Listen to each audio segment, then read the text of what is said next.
It's an honour to speak at this reception for the international parliamentarians for West Papua. Caroline, thank you for your sterling support. Mr. Berman, thank you for your kind introduction and commitment. You know, lawyers like to talk for a long time, but I only have a few minutes. So I'm going to do two things. I will explain West Papua's status under international law, and then I will mention some implications for the EU and for you as parliamentarians. Today, West Papua is an Indonesian colony. That means that the West Papuan resources, which belong to the peoples of West Papua, are used and exploited by somebody else. Colonialism is illegal under international law, and West Papua has a legal right to be free. This is the most important point. West Papua has a legal right to independence. Not just a moral right, not just a political right, but it has a legal right. Why do I say that? The legal right to self-determination is guaranteed by the United Nations Charter.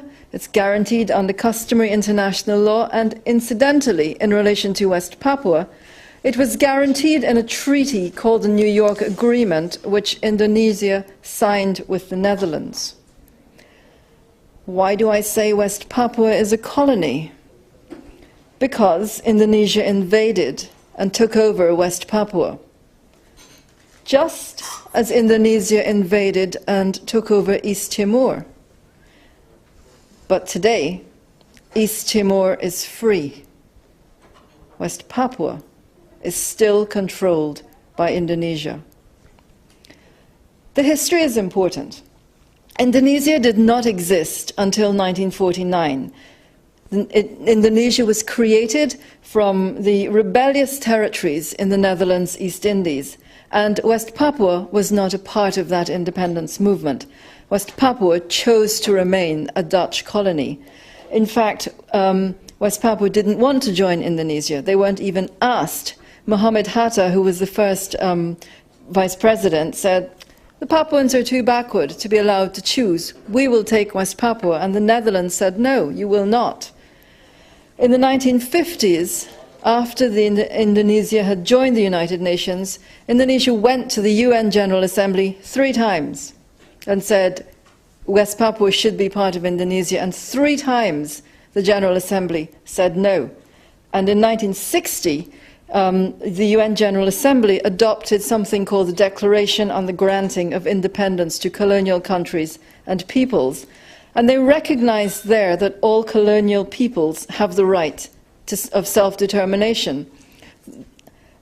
As a colony, West Papua has the right to self-determination. That means independence, integration, or free association.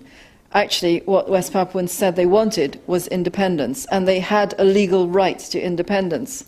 So the Dutch and the Papuans began to prepare West Papua for independence. In 1961, the West Papuans adopted a national anthem and also the national flag, the Morning Star. And, they said, they called on the rest of the world to respect their right to freedom, their right to self-determination. Didn't work. In 1962, Indonesia tried to invade West Papua, and the Papuans and the Dutch defeated the Indonesians. That was the end of that attempt. But the United States supported Indonesia, and they pressured the Dutch into signing this agreement that I mentioned, a treaty called the New York Agreement.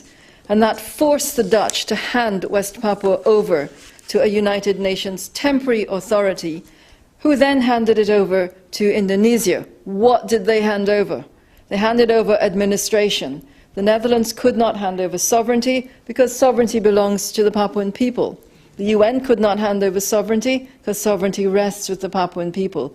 The Indonesians could not acquire sovereignty because it was with the Papuan people. Remember, colonial administration is all we are talking about.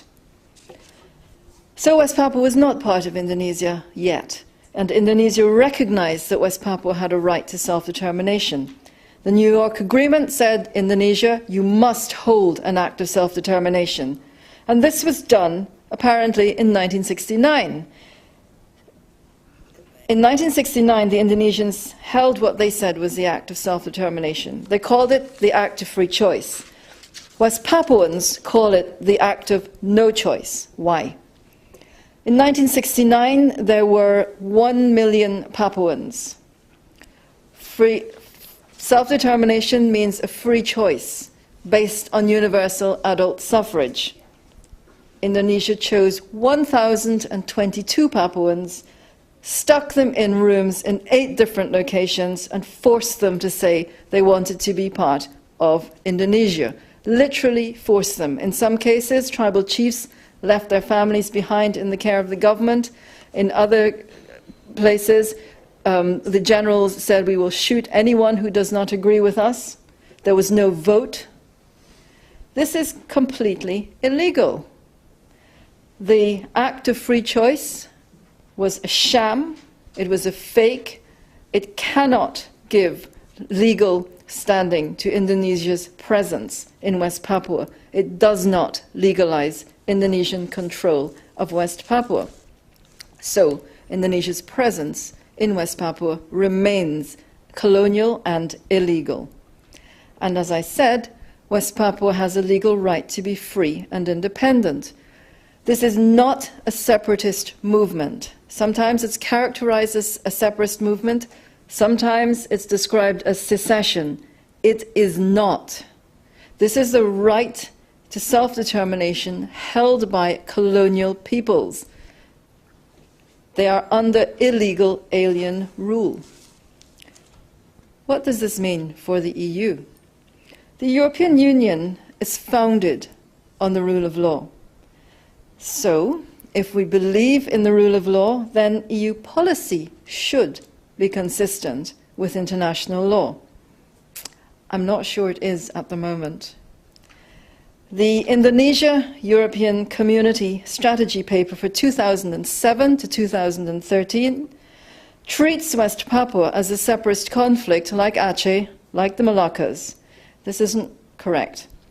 Aceh and the Moluccas were part of Indonesia from the very beginning in 1949.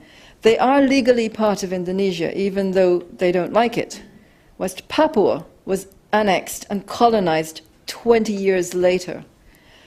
EU policy should recognize this difference and recognize the different legal basis for West Papua within Indonesia. It should recognize that this is an illegal colonial situation and perhaps be directed to ending what is an illegal situation. How? Caroline has already given us some of the answers. The first step is to let the Papuans exercise their right to self-determination. The indigenous Papuans should have a free vote in a referendum under UN supervision. Secondly, the EU should no longer support autonomy.